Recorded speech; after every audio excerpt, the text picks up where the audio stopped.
আপনাদের মধ্যে কে কে আছেন যারা পাঙ্গাস মাছ খেতে পছন্দ করেন না?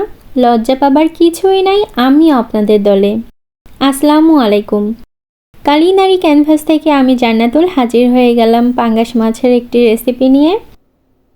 শাশুড়ি মা বারবার বলছিলেন পাঙ্গাস মাছ রান্না করার জন্য, কিন্তু আমি নিজে খাই না বলে একটু ফাঁকিবাজি করছিলাম। কিন্তু ফাঁকি দিয়েও আর কয়দিন, রান্না তো করতেই হবে। শাশুড়ি মা বুঝতে পেরে বললেন, আচ্ছা মাছ যখন তুমি খাও না, তবে অন্য একটা কিছু তোমার জন্য রান্না করে নিও। পড়লাম তো মহা বিপদে।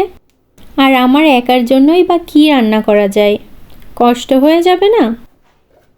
তারপর ভাবলাম নিজে যাতে খেতে পারি তেমনভাবেই রান্না করব।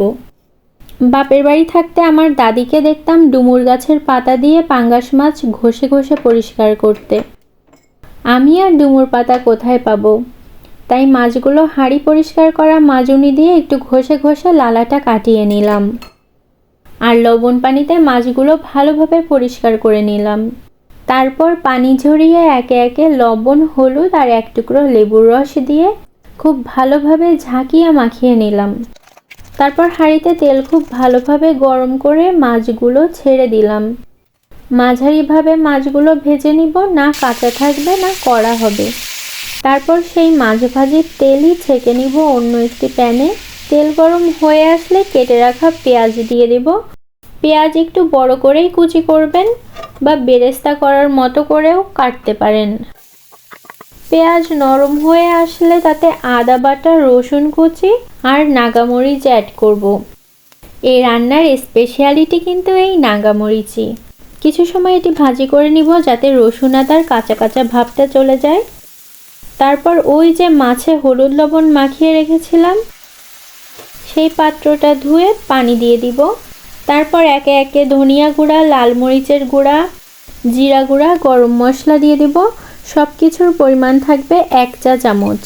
পানিটা আগে থেকে দিয়েছি যাতে মশলাগুলো পুড়ে না যায়। এখন সব কিছু মিশিয়ে নিব। পেঁয়াজ কিন্তু বাদামি হতে দেওয়া যাবে না। এখন দিচ্ছি আলু আর 1 চামচ হলুদ। আলু মশলার সাথে ভালোভাবে কষিয়ে নিব। তারপর দিব পানি। আপনারা পানির পরিমাণ বুঝে দেবেন, আমার 2 বাটির মতো লেগেছে।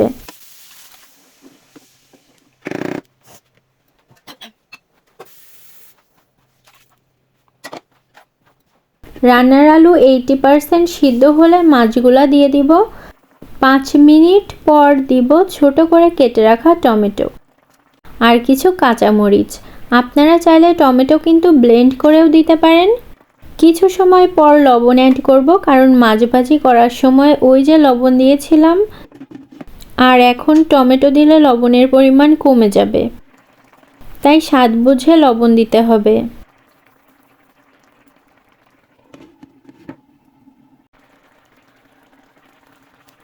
তারপর কিছু ধনিয়া পাতা ছড়িয়ে দিয়েছি আর কিছু সময়ের জন্য ঢেকে দিয়েছি। চেখে দেখলাম সব কিছুর পরিমাণ একদম পারফেক্টই আছে, একটু বেশি প্রফেশনাল হয়ে গেছে। রান্না করে খেয়েছি আর মনে মনে ভেবেছি আমার মা যদি এইভাবে রান্না করে পাঙ্গাস মাছ খাওয়াতো, তাহলে মনে হয় আমিও আগে থেকেই পাঙ্গাস মাছ খেতাম। যাই হোক, সবাই এইভাবে রান্না করে একদিন দেখতে পারেন, পাঙ্গাস থেকে অশোক ভাবটা চলে যাবে। ভিডিওটি ভালো লাগলে লাইক, কমেন্ট, শেয়ার করবেন। সবাইকে ধন্যবাদ দিয়ে আজকে এখান থেকে বিদায় নিচ্ছি। আমার চ্যানেলে নতুন হলে সবাই সাবস্ক্রাইব করে দিবেন। আল্লাহ হাফেজ।